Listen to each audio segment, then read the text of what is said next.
ഇന്നത്തെ വീഡിയോയിൽ ഓട്ടോകാഡിൽ ഒരു പുതിയ ഡ്രോയിങ് ആരംഭിച്ച് യൂണിറ്റ്സ് എങ്ങനെ ശരിയായ രീതിയിൽ സെറ്റ് ചെയ്യാമെന്ന് നമുക്ക് നോക്കാം.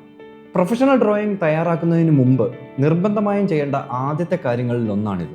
ആദ്യമായി ഓട്ടോകാഡിൽ ഒരു പുതിയ ഡ്രോയിങ് നമുക്ക് ഓപ്പൺ ചെയ്യാം. അതിനായി ഹോം സ്ക്രീനിൽ ന്യൂ എന്ന ഓപ്ഷനിൽ ക്ലിക്ക് ചെയ്യാം. ഇവിടെ ലഭിക്കുന്ന ടെംപ്ലേറ്റ്സിൽ നിന്ന് acad.dwt എന്ന ടെംപ്ലേറ്റ്സ് തിരഞ്ഞെടുത്ത് ഓപ്പൺ ചെയ്യാം. ഇന്റർനാഷണൽ മെട്രിക് സ്റ്റാൻഡേർഡ്സ് പിന്തുടരുന്ന കൺസ്ട്രക്ഷൻ പ്രൊജക്റ്റിൽ സാധാരണയായി acad.dwt ടെംപ്ലേറ്റ് ആണ് ഉപയോഗിക്കുന്നത്.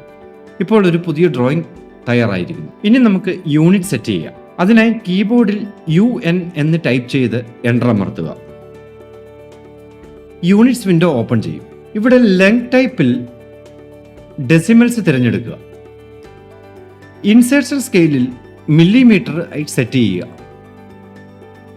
കൺസ്ട്രക്ഷൻ ഇൻഡസ്ട്രിയിലെ ഭൂരിഭാഗം ആർക്കിടെക്ചറൽ, സ്ട്രക്ചറൽ, ഇന്റീരിയർ, MEP ഡ്രോയിങ്സിലും മില്ലിമീറ്റർ ആണ് സ്റ്റാൻഡേർഡ് യൂണിറ്റ്. ശേഷം ഓക്കെ ക്ലിക്ക് ചെയ്യുക.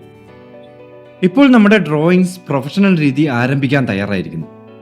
യൂണിറ്റ്സ് എന്നത് ഒരു ചെറിയ സെറ്റിംഗ് പോലെ തോന്നിയാലും ഒരു പ്രൊജക്റ്റിന്റെ ആക്യുറസി, കോർഡിനേഷൻ, ഡോക്യുമെന്റേഷൻ, പ്രിന്റിംഗ് എന്നിവയെ നേരിട്ട് ബാധിക്കുന്ന വളരെ പ്രധാനപ്പെട്ട ഭാഗമാണ്.